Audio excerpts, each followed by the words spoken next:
आज भी ऐसे लोगों की कमी नहीं है जो कहते हैं कि महाभारत झूठी थी। उनका कहना है कि महाभारत के गीता के उपदेश भी सिर्फ लोगों की मन की बनाई बातें थी। पर लगातार मिलते गए पुरातात्विक और वैज्ञानिक सबूतों ने लोगों को अपनी सोच बदलने पर मजबूर कर दिया है और यह वीडियो देखने के बाद ऐसे लोगों का मुंह अपने आप बंद होने वाला है। आज हम महाभारत से जुड़े 7 ऐसे जीवित प्रमाणों के बारे में बात करने वाले हैं जो आज भी मौजूद हैं। उसके बाद निर्णय आप पर होगा कि क्या महाभारत सच में हुआ था, अन्यथा नहीं। पहले बात करते हैं और वह है कुरुक्षेत्र। यह बात तो हम सभी जानते हैं कि महाभारत का युद्ध कुरुक्षेत्र में हुआ था, जो आज भी हरियाणा राज्य में स्थित है। कहा जाता है कि उस समय तबाही ला देने वाले युद्ध में बहे खून की वजह से वहां की धरती लाल हो गई थी। पुरातात्विक विशेषज्ञों ने भी यह माना है कि महाभारत घटना सच में घटी थी, क्योंकि उस जगह पर लोहे से बने तीरों और भालों को जमीन में गढ़ा पाया है, जिनकी जांच पड़ताल करने पर 2800 ईसा पूर्व का बताया जाता है, जो कि महाभारत काल के समय के ही बने हुए हैं। यदि आप भी कुरुक्षेत्र गए होंगे तो आपको भी यह बात पता होगी। दूसरे प्रमाण की बात करते हैं और वह है आजकल के न्यूक्लियर वेपन।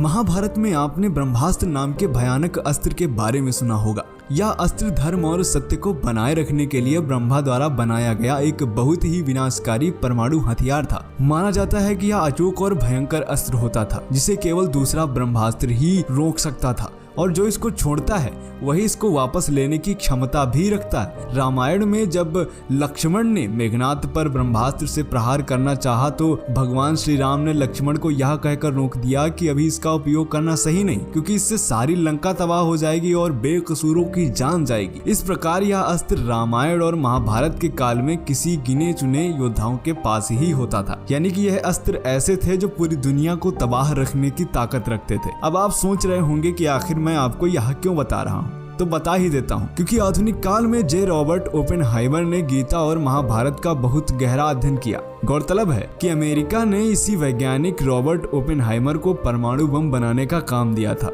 उन्होंने महाभारत काल के ब्रह्मास्त्र अस्त्र की संहारक क्षमता पर शोध किया और अपने मिशन का नाम दिया था ट्रिनिटी। फिर रॉबर्ट ओपेनहाइमर के नेतृत्व में अमेरिकन साइंटिस्ट की एक टीम ने इस प्रोजेक्ट पर काम करना शुरू किया। 16 जुलाई 1945 को इसका पहला परीक्षण किया गया और धमाके का परिणाम कुछ वैसा ही था जैसा पौराणिक ग्रंथों में ब्रह्मास्त्र के बारे में बताया गया था। इससे सारे परमाणु वैज्ञानिक इस बात को मानते हैं कि वास्तव में ब्रह्मास्त्र, जिसको आज हम परमाणु बम कहते हैं, उसका प्रयोग महाभारत में किया गया था। इस घटक बम के सफल परीक्षण करने के बाद रॉबर्ट ओपेनहाइमर ने गीता का श्लोक भी पढ़ा था और वह खुद रोने लगे थे। चलिए आपको दिखाते हैं कि आखिर रॉबर्ट ओपेनहाइमर ने क्या कहा था। चलिए देखिए।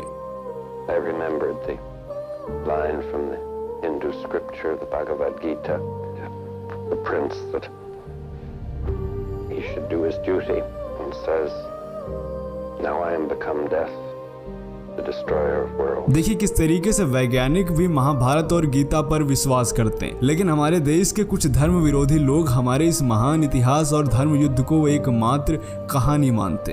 अब आते हैं तीसरे प्रमाण पर और वह है अंग देश का प्रमाण। कुंती के सबसे बड़े बेटे दानवीर कर्ण अंग देश के राजा थे, जो उनको दुर्योधन द्वारा उपहार स्वरूप भेंट किया गया था। उस समय का अंग देश आज उत्तर प्रदेश में गोंडा जिले के नाम से जाना जाता है। साथ ही जरासंध द्वारा अपने राज्य के कुछ हिस्सों को कर्ण को दिए जाने की भी बात कही जाती है। आज बिहार के मुंगेर और भागलपुर के जिले ये वही हैं। वहीं जिसको हम आज दिल्ली कहते हैं, वह महाभारत के समय में इंद्रप्रस्थ के नाम से जानी जाती थी। तो ये स्थान तो काल्पनिक नहीं है, सैकड़ों स्थान तो ऐसे भी हैं जिनका नाम महाभारत के वक्त भी वही थे और आज भी वैसे ही हैं, जैसे कि द्वारिका, कुरुक्षेत्र, बरनावा, हिडिंबा आदि। अब आते हैं चौथे प्रमाण पर और वह है चक्रव्यूह पत्थर। हिमाचल प्रदेश के हमीरपुर जिले के 16 सिंगी धार के नीचे बसा राजनौड़ गांव एक ऐतिहासिक स्थल के नाम से मशहूर है। प्रचलित मान्यताओं के अनुसार पांडव अज्ञातवास के दौरान यहाँ रुके थे। अज्ञातवास के दौरान अर्जुन ने यहाँ पर चक्रव्यूह का ज्ञान प्राप्त करने पर उसे पत्थर पर उकेरा, जो आज भी मौजूद है। इस चक्रव्यूह को ध्यान से देखा जाए तो इसमें अंदर जाने का रास्ता तो साफ दिखाई देता है, लेकिन बाहर जाने का रास्ता पता नहीं चलता। अब बात करते हैं और वह है लाक्षागृह। महाभारत में लाक्षागृह की महत्वपूर्ण भूमिका मानी जाती है। इसमें पांडवों को जिंदा जलाने की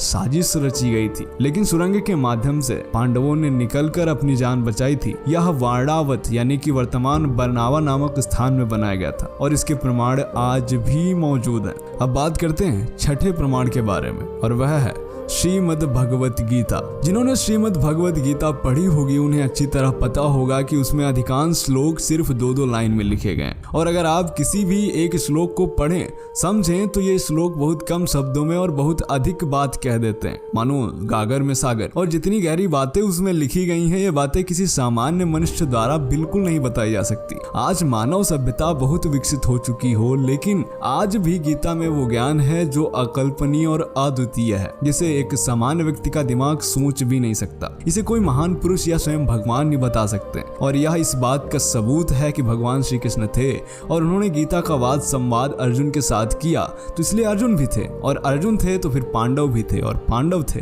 तो फिर महाभारत भी हुआ था। अब बात करते हैं इस वीडियो के अंतिम प्रमाण के बारे में, और वह है द्वारका नगरी। इस बात से तो हम सभी परिचित हैं कि भगवान श्री कृष्ण द्वारका के राजा थे, और महाभारत में इस बात का उल्लेख मिलता है कि यह नगरी जलमग्न हो गई थी। पुरातत्व विभाग को गुजरात के पास समुद्र के नीचे एक पुराना शहर मिला है, और उसके प्रमाणों से पता चलता है कि यह वही द्वारका नगरी है जिसका उल्लेख महाभारत में किया गया था। समुद्र में मिले इस अवशेष से यह साबित होता है कि द्वारका कोई काल्पनिक शहर नहीं था, बल्कि एक वास्तविक शहर था। तो